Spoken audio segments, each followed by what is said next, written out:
दोस्तों, लखनऊ शहर की शाम ढल रही थी। सड़क किनारे चहल पहल बढ़ने लगी थी। बाजार में रौनक थी और जगह जगह ठेले वाले ग्राहकों को लुभाने में लगे थे। एक पानी पूरी वाले के ठेले के पास एक साधारण सी दिखने वाली महिला खड़ी थी। उसने साधारण सूती साड़ी पहनी हुई थी। आंखों पर मोटा चश्मा लगा था और सिर पर पल्लू था।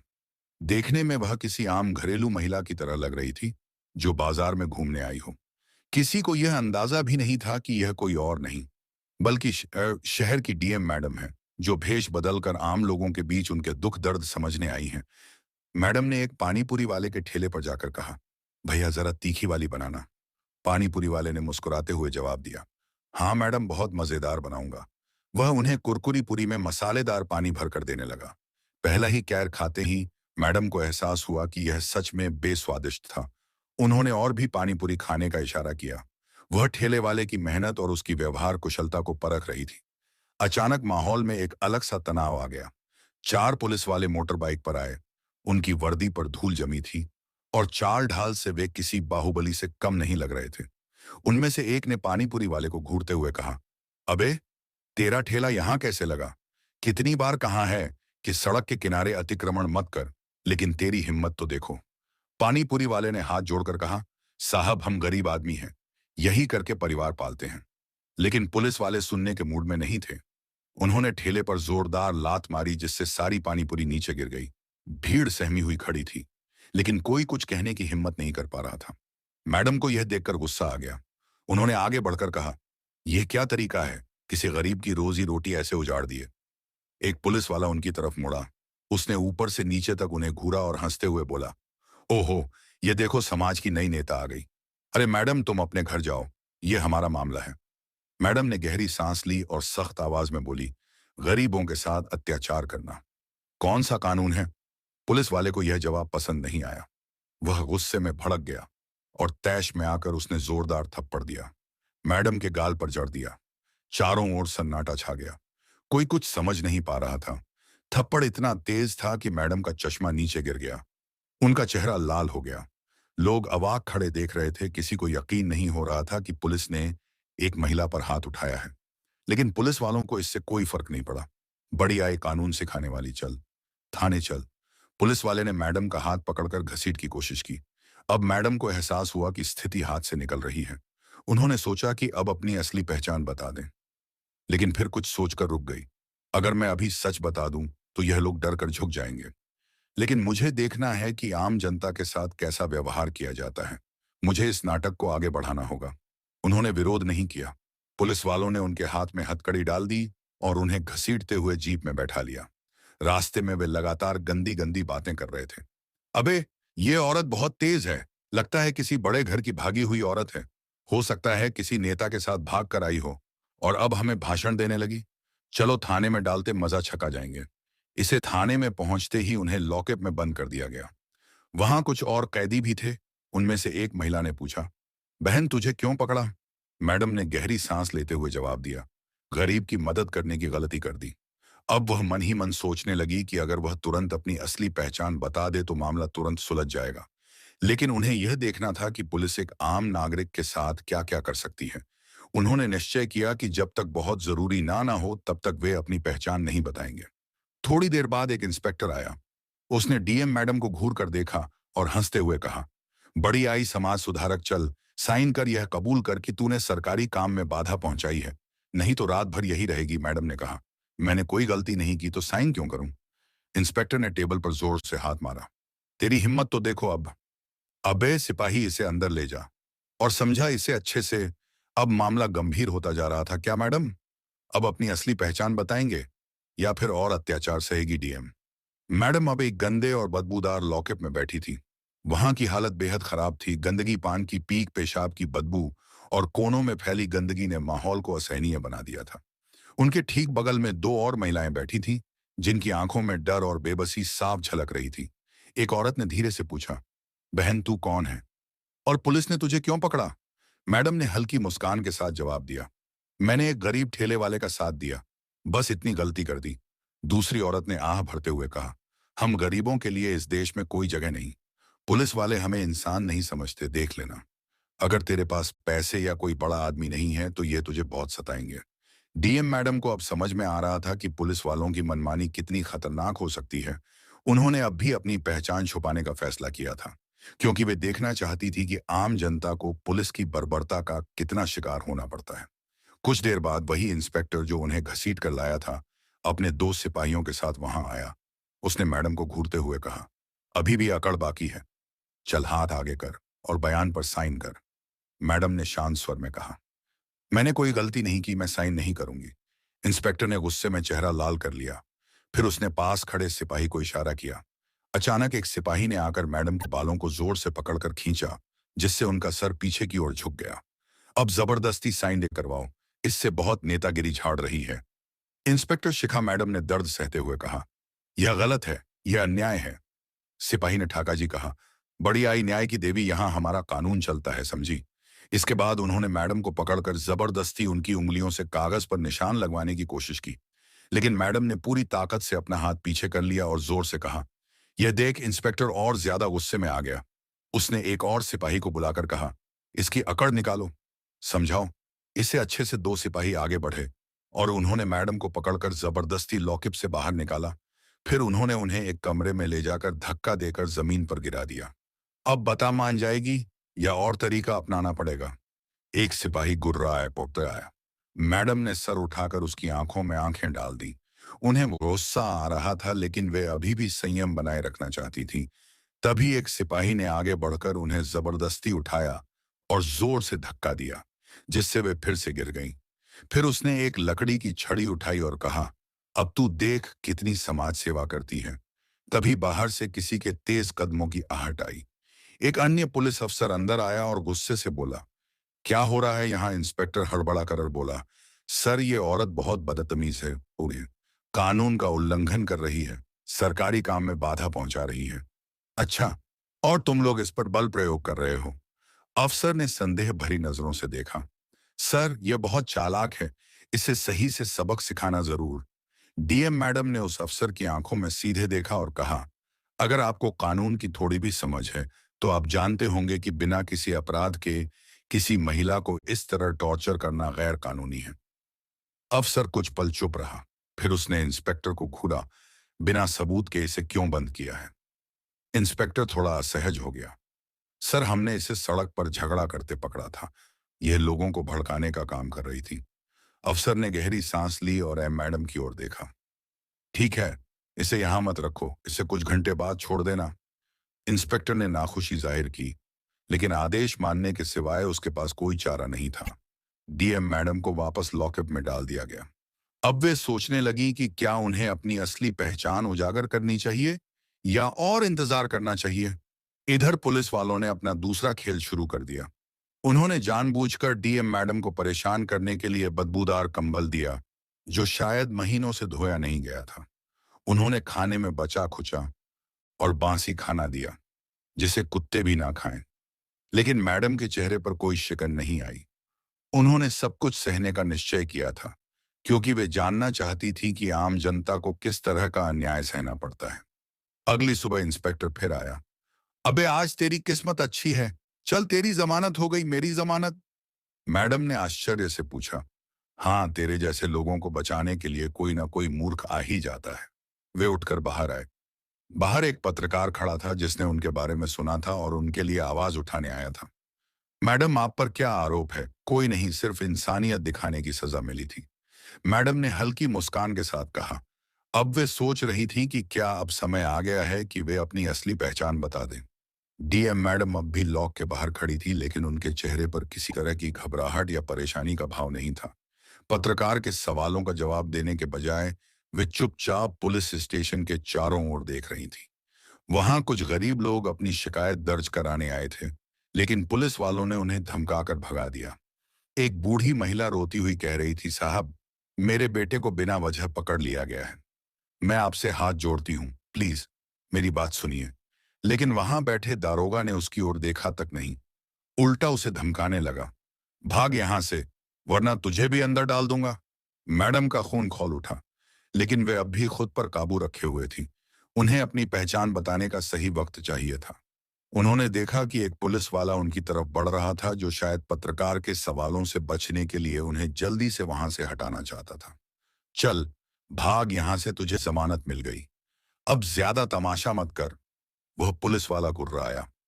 मैडम ने एक गहरी सांस ली और धीमे स्वर में कहा, जमानत किसने दी? तेरे बाप ने नहीं दी। कोई और आया होगा, तुझे क्या फर्क पड़ता है? पुलिस वाला हंसा। पत्रकार ने तुरंत सवाल किया, मैडम, क्या आप हमें बता सकती हैं कि आपको किस आधार पर गिरफ्तार किया गया था, और क्या पुलिस ने आपके साथ कोई अनुचित व्यवहार किया? मैडम ने कुछ देर सोचा और फिर मुस्कुराते हुए कहा, अब समय आ गया है। उन्होंने जेब से अपना फोन निकाला और किसी को कॉल लगाया। दूसरी तरफ से आवाज आई, जी मैडम, आदेश दीजिए। अब पुलिस वालों के चेहरे पर हैरानी छा गई। इंस्पेक्टर, जो अब तक अकड़ कर खड़ा था, चौकन्ना हो गया। उसने पास खड़े सिपाही से धीरे से पूछा, यह औरत कौन है सर? कोई गरीब लगती थी, लेकिन अब शक हो रहा है, कहीं कोई बड़ी अफसर तो नहीं? सिपाही ने जवाब दिया। मैडम ने फोन पर कहा, 5 मिनट में पुलिस स्टेशन आओ और डीएम ऑफिस की पूरी टीम को लेकर आओ। अब इंस्पेक्टर के माथे पर पसीना छलक आया। उसने घबराकर पूछा, अबे कहीं यह कोई बहुत बड़ी अफसर तो नहीं? थोड़ी ही देर में पूरे पुलिस स्टेशन में हड़कंप मच गया। सायरन बजाती हुई कई गाड़ियां आकर रुकी। सबसे पहले एक सरकारी गाड़ी से एक बड़ा अधिकारी उतरा, फिर कुछ अन्य पुलिस अफसर। अब डीएम मैडम ने ये एक कदम आगे बढ़ाया, अपने बालों को ठीक किया और पूरी शान के साथ कहा, मैं जिला अधिकारी हूं। इतना सुनते ही इंस्पेक्टर और बाकी पुलिस वाले हक्के बक्के रह गए। इंस्पेक्टर के पैर कांपने लगे, उसकी आंखें चौड़ी हो गईं और मुंह से एक शब्द नहीं निकला। जिन पुलिस वालों ने कल तक डीएम मैडम को थप्पड़ मारा था, बदतमीजी की थी, वे अब अपने की पर पछता रहे थे। पत्रकार ने तुरंत कैमरा ऑन कर दिया और कहा, जिले के डीएम को ही पुलिस वालों ने पीट दिया, उन्हें जेल में डाल दिया। क्या इस जिले में पुलिस का कानून ही चलता है? मैडम ने एक गहरी सांस ली और पूरी ताकत से कहा, आज मैंने अपनी आंखों से देखा कि आम आदमी को पुलिस स्टेशन में किस तरह टॉर्चर किया जाता है। गरीबों की सुनवाई नहीं होती, महिलाओं के साथ बदसलूकी की जाती है और पुलिस खुद को भगवान समझने लगी है। लेकिन अब यह सब नहीं चलेगा। इंस्पेक्टर घुटनों के बल गिर गया। मैडम, हमें माफ कर दीजिए, हमें नहीं पता था कि आप। मैडम ने गुस्से से उसकी बात काट दी। अगर मैं डीएम नहीं होती तो क्या तुम मुझे इसी तरह पीटते रहते? इसी तरह एक गरीब महिला को टॉर्चर करते पूरे पुलिस स्टेशन में सन्नाटा छा गया। जो पुलिस वाले कल तक रौब झाड़ रहे थे, अब उनकी जुबान बंद हो गई थी। मैडम ने फोन उठाया और कहा, सभी दोषी पुलिस वालों को तुरंत निलंबित करो और उनके खिलाफ सख्त कार्रवाई शुरू करो। आज से इस जिले में किसी भी आम नागरिक के साथ ऐसी ज्यादती नहीं होनी चाहिए। इंस्पेक्टर और बाकी पुलिस वाले अब कांप रहे थे। वे जानते थे कि उनका करियर खत्म हो चुका है। पूरा पुलिस स्टेशन अब सन्नाटे में डूब चुका था। जिन पुलिस वालों ने कल तक डीएम मैडम को थप्पड़ मारा था, बदतमीजी की थी, बेशर्मी से बातें की थी, वे सब अब घुटनों के बल गिरे हुए थे। इंस्पेक्टर के होंठ कांप रहे थे, उसका चेहरा सफेद पड़ चुका था। वह बार बार हाथ जोड़कर गिड़गिड़ा रहा था, मैडम, हमें माफ कर दीजिए, हमसे गलती हो गई, हमें नहीं पता था कि आप। लेकिन डीएम मैडम के चेहरे पर अब भी वही कठोरता थी, वही तेज था जो एक ईमानदार अधिकारी के चेहरे पर होना चाहिए। उन्होंने ठंडे स्वर में कहा, अगर मैं डीएम नहीं होती तो क्या तुम मुझे ऐसे ही पीटते रहते, ऐसे ही गालियां देते? क्या किसी भी आम महिला के साथ ऐसा ही बर्ताव करते? इंस्पेक्टर सिर झुकाकर खड़ा रहा, शांत रहा। उसके पास कोई जवाब नहीं था, लेकिन उसके बगल में खड़े कुछ अन्य पुलिस कर्मियों के चेहरों पर अब भी घमंड झलक रहा था, जैसे उन्हें यकीन ही ना हो रहा हो कि वे इतने बड़े मुसीबत में फंस चुके हैं। मैडम ने चारों ओर नजर घुमाई। वहां कुछ पत्रकार लाइव रिपोर्टिंग कर रहे थे, कैमरे ऑन थे, पूरा मामला मीडिया में फैल चुका था। मैडम ने गहरी सांस ली और कहा, सुनो, जितने भी लोग यहाँ मौजूद हैं, वे गवाह रहेंगे कि इस थाने में कैसा अत्याचार होता था। मैंने खुद देखा है कि एक बुजुर्ग महिला को यहाँ से भगा दिया गया, एक गरीब मजदूर की शिकायत तक नहीं सुनी गई, और मुझे तो जेल में बंद करके मारा पीटा गया। ये कैसा न्याय है? इतना कहते ही पीछे से कई गरीब लोग आगे आ गए। वे सब रो रो कर डीएम मैडम के पैरों में गिर पड़े। मैडम, हमें न्याय दिलाए वाले रोज हमसे पैसे लेते हैं, झूठे केस में फंसाते हैं, हमारी बहू बेटियों को परेशान करते हैं। एक बूढ़ा आदमी चीख पड़ा। अब डीएम मैडम की आंखों में क्रोध साफ झलक रहा था। उन्होंने तुरंत अपने द्वारा बुलाए गए अधिकारियों को आदेश दिया, इन सभी पीड़ितों की शिकायतें दर्ज करो और यह सुनिश्चित करो कि आज से इस थाने में कोई भी व्यक्ति बेवजह परेशान ना किया जाए। आज से इस जिले में पुलिस के नाम पर गुंडागर्दी नहीं चलेगी। फिर उन्होंने फोन उठाया और सीधे उच्च अधिकारियों को कॉल लगाया। हेलो सर, मैं इस जिले की डीएम बोल रही हूँ। मैंने खुद पुलिस के अत्याचारों को झेला है। मैं खुद इस थाने में पीटी गई हूँ। मैं चाहती हूँ कि इस पूरे थाने की जांच हो और दोषी पुलिस वालों को तो तुरंत निलंबित किया जाए। अब तक इंस्पेक्टर की हालत इतनी खराब हो चुकी थी कि उसके हाथ पैर सुन्न पड़ चुके थे। उसने पास खड़े सिपाही से फुसफुसाना कि जिस औरत को थप्पड़ मारे थे वह खुद जिले की डीएम निकलेगी। लेकिन अब पछताने से कोई फायदा नहीं था। कुछ ही देर में जिले के सबसे बड़े अधिकारी वहां पहुंच चुके थे। वे डीएम मैडम के सामने झुके हुए बोले, मैडम, हमें इस घटना के लिए शर्मिंदा होना चाहिए। जो कुछ भी हुआ वह बहुत निंदनीय है। हम आपको विश्वास दिलाते हैं कि दोषी पुलिस वालों के खिलाफ सख्त कार्रवाई की जाएगी। मैडम ने गहरी सांस ली और कहा, मैं चाहती हूं कि इस थाने में हर जगह सीसीटीवी कैमरे लगाए जाएं, ताकि कोई भी व्यक्ति बेवजह प्रताड़ित ना हो। मैं खुद यहां आकर इसकी जांच करूंगी। फिर उन्होंने इंस्पेक्टर की ओर देखा और कहा, तुमने अपने वर्दी की इज्जत को तार तार कर दिया। तुम्हारी नौकरी तो गई ही गई, अब जेल भी जाना पड़ेगा।